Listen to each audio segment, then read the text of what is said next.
Hi, my name is Emily McDonald and I'm a third year law student at Durham University, and this is my submission for the MC Saatchi advertising campaign for Ginsters. I'm going to try and give you a visual kind of demonstration of what my television campaign would be, and also give you a brief overview of how I tackle a social media campaign and a printed campaign as well. Okay, I thought the way to approach this was probably to use the outline that you gave us in the talk you gave at the university. So first of all, to identify who it is that we are trying to sell the product to. And the product I have here is a peppered steak slice, one of the new range from Ginsters. Ginsters is a Cornish originated company who's been around for a very long time, has had a bit of an issue with targeting the wrong audience, so the people that aren't really their customers. So you identified this to be lads, so lots of kind of young men were portrayed in their advertising campaigns. So the people that you've identified to us to be the core customers of Ginsters are men. So these are men with real kind of honest jobs, live honest livings. They're very into sport. They're the everyday man. They don't necessarily play sport, but they'll be watching it. They're tech savvy, so they're also social media users as well. And sounds like they're casual social media users, so the kind of people who'd respond to a very simple, blunt campaign. But also the thing that I found interesting that you identified was that whilst it is men who are the principal consumers of Ginsters, it is women who are also going out and buying it predominantly, so any campaign can't isolate them. So my idea focuses on a very simple kind of tagline, which is Ginsters, be the king of your castle for the legend in you. Now, what I want to do is to really create this feeling of Ginsters being for people who have real honest livings. It's not overcomplicated food, it's good wholesome food, and you're getting quality and good value for money. And what I want to do is reconnect the brand with having an identity not only with its consumers but having an identity for itself. So I want Ginsters to be the thing that people think of in their mind is, oh, that was that campaign about being a legend and being the king of your castle, and I'm going to show you how I would hope to achieve that, first of all with a television campaign. So I know there's a lot of writing here, but I just want to set the scene for you, because over the top of the campaign there would be a poem over the top of it with some Cornish music in the background, and it would be read in a kind of husky man's voice, and he's telling the story of what his father taught him when he was a child about who the real heroes are. So the poem that would go over the top of the advertising campaign and narrate it in a sense is: my father always told me that the legends of our past weren't the princes come from paupers, weren't the shining knights on noble steeds, but the men who made it happen, the unsung hero behind the scenes. My father taught me that the legends of our past are born and bred from their simple, honest livings and from the food that they are fed. I think it really goes back to the roots of kind of this Cornish humble beginnings, and I don't want to make the advert overly frilly, overly complicated, but I want it to appeal in a sense that the audience feel like they're connecting with an idea that maybe they are a part of, they are Ginsters consumer, and it's something that they are special for connecting in. So I'm just going to put that to the side, but refer to it quite often actually, probably better down there. So the first scene is going to be a father just talking to his son in his bedroom. It's stormy outside, and the boy has a figurine of a stable boy and a figurine of a prince. And the father is talking to the boy, and this is when the narration starts. So my father always taught me that the legends of our past, and that will then flip to a scene of a prince bending down on one knee and proposing to a fair maiden, and in the background, instead of the focus being on the prince, it's on the silversmith in the background who's just made the rings, and the prince gives a thumbs up around the fair maiden's back to kind of again draw on this idea of really it is that unsung hero behind the scenes who is the person who is the crux and the hero of every situation.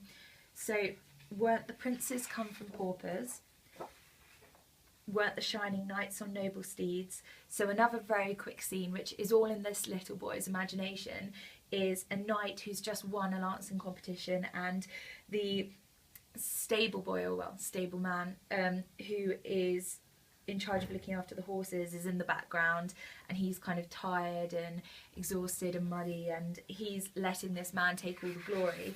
But when the kind of princess comes and hugs him, actually she gives him a cheeky wink, and really it's the real man she's after, just like it's the real man who will buy Ginsters.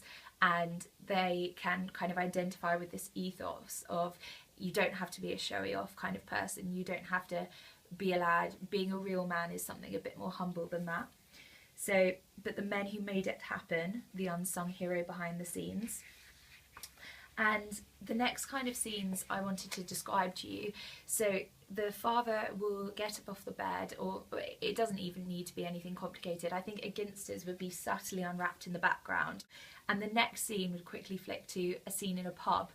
And this scene is the next day after this father has told the boy a story, and again it's still really stormy outside, and the television in the pub stops working, it breaks, and everyone looks around quite expectantly at the father and his son.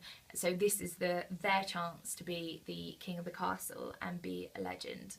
So they quickly rush out, and the father runs out down the road back to the house, and the little boy's running after him, and it's really rainy, and they go into the garage, and the father picks up a wind up television, and the mother comes into the garage and hands the boy a basket, which you can't see what it's covered in, but this is the role of the woman, which I'll come back to later. And the little boy and the father run back down the street to the pub, where everyone's waiting expectantly. There's no food, there's no television, they're trying to watch their football game, and they burst in the door with the little boy on the father's shoulders, and he has the basket in his hand, and the father has his the television under one arm. So that's, my father taught me that the legends of our past are born and bred, and everyone sees the television and there's a huge cheer, and then the boy lifts up the basket and takes the cover off, from their simple honest livings and from the food that they are fed, and it's full of Ginsters, and everyone gives the biggest cheer, and it's all handed out. And the end scene is them all tucking into Ginsters in the pub, and the little boy is holding the figurine of the stable boy in his hands, and his father lifts his arm up, and the closing scene is the image of the stable boy, and in the background everyone eating Ginsters. And then we return to the phrase, Ginsters, be the king of your castle for the legend in you, and it's just the Ginsters logo in the background. Throughout history, the people who've really been the unsung heroes behind the scenes are the ones who live life with modesty and eat good food and are humble about it as well. So I think this is something that people will really engage in as well, because it's got a very kind of memorable tagline about it, and I'd like to utilise that in the form of a print campaign. So it could be very simple, probably in maybe sports magazines or things like that, or tabloid newspapers, or yeah, just anything that would kind of supplement the television campaign. And it would simply be a picture of the stable boy with the new logo, which would be the king of your castle for the legend in you, and it would just have peppered steak slice at the bottom. And furthermore, social media is something I really think we could get on board with this idea, because as we've identified, the predominant consumer of Ginsters is someone who will use social media a lot. We want a very simple campaign. Why don't you, this is what we'd say, why don't you write in and tell us, or submit an entry of how you have been the king of your castle, how you've been a legend, when have you given someone a Ginsters when they were in need of desperation. And the best entries, maybe we could send out a small figurine of a stable boy, just like the really clever idea with comparethemarket.com where they send out the meerkats. People want them. People want to become a part of the Ginsters brand, to be a legend, to become a hero, to be that person who doesn't need overcomplicated things to show that they're a man. And also, just to reiterate the role of the women in the campaign, it's subtle, but actually they have a very powerful role, because they understand that they understand men's needs, but also they've got a very empowered position. So it's given a very clear message. If you want to help your husband or whatever, or if you even yourself want to be the king of your castle, go out and buy Ginsters. I think that's pretty much everything I wanted to say with my campaign. I need to thank Ben Young, a friend of mine, for helping me out with the artwork. He's very, very talented. I will be going to deliver this to someone in the library now, finishing essays off, and be the king of my castle. And my final question to you is, what have you done to be a legend today, and what makes you the king of your castle?